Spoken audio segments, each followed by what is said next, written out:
All right, today we're tackling one of the most complex and sensitive topics in UK sociology, the relationship between ethnicity and crime. We're going to unpack the official statistics, look at some really different theories that try to explain them, and then dig into a massive government review that basically put the entire system under the microscope. So this is the big question that drives everything else, because when you actually look at the data, a pretty stark picture starts to form, and sociologists have been debating why for decades. Is it something happening in society and culture, or is it actually about bias baked into the system itself? Let's start with a really simple hard number. 2 times. Yeah, according to official stats from March 2023, Black individuals are more than twice as likely to be arrested as white individuals here in the UK. Now, this isn't a minor difference, It's a huge disparity that really needs an explanation. And that gap gets even wider when we look at who's actually in prison.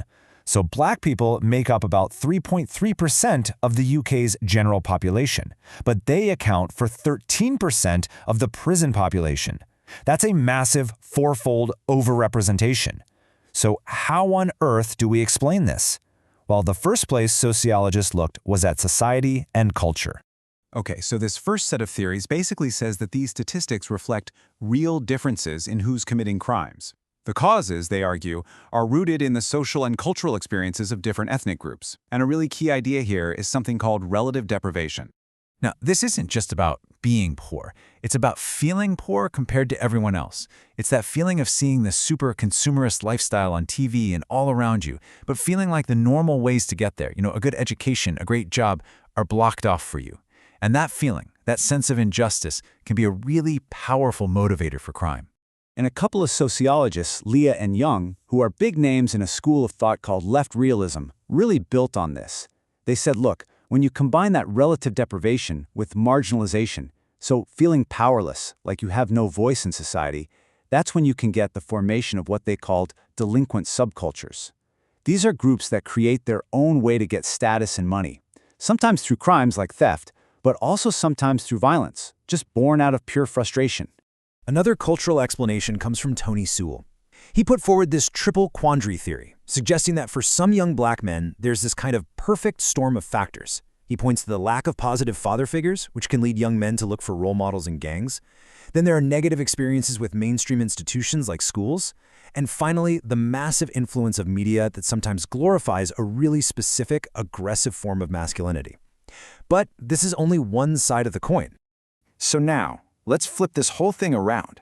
Let's turn that magnifying glass away from communities and point it squarely at the criminal justice system itself.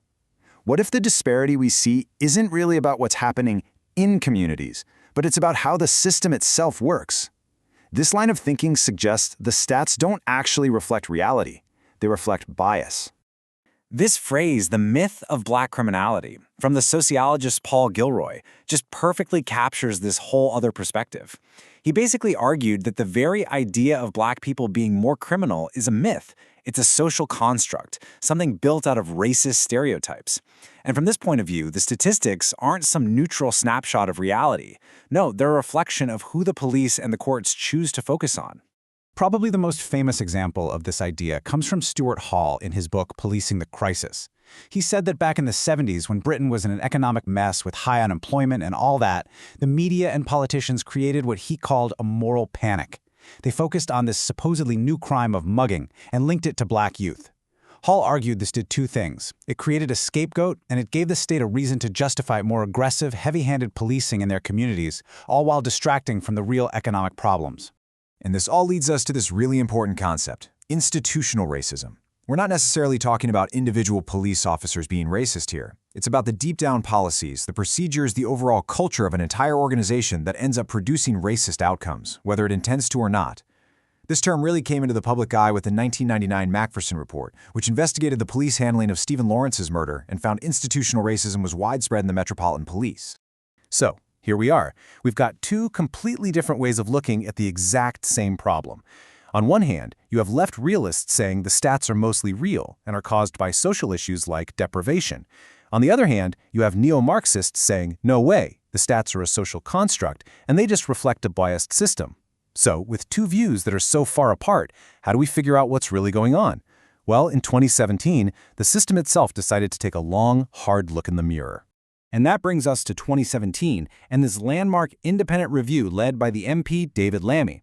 He was actually commissioned by the government to get to the bottom of how ethnic minorities were being treated by the criminal justice system and what the outcomes were for them. Honestly, this was a huge moment. The review's job was to look at absolutely everything, from the moment of arrest right through to sentencing and prison. And at the very heart of it was this simple but incredibly powerful principle, designed to basically force institutions to change. And here it is, it's called the explain or reform principle. And it's such a direct challenge to every part of the justice system. It says, first, you have to look at your own data.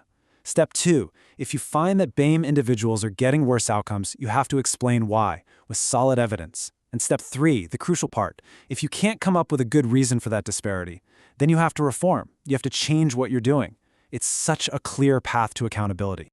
So what did the review actually find? Well, the findings were pretty damning. It confirmed this deep trust deficit, which means BAME defendants are often so mistrustful of the system that they plead not guilty, even when it might lead to a harsher sentence. It found that joint enterprise laws, where a whole group can be prosecuted for something one person did, were used disproportionately against BAME individuals.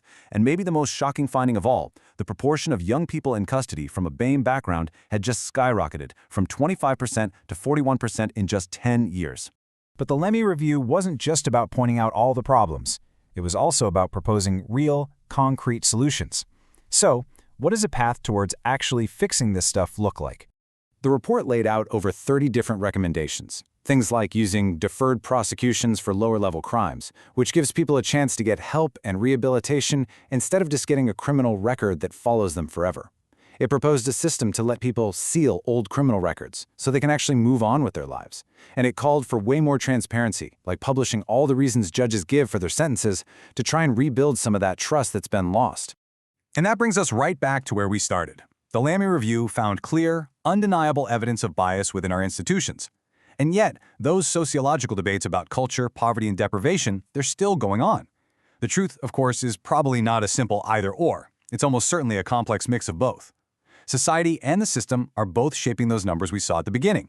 So the real question for us now is, where should we focus our energy for change? Is it on our communities or on the institutions that are supposed to be serving them?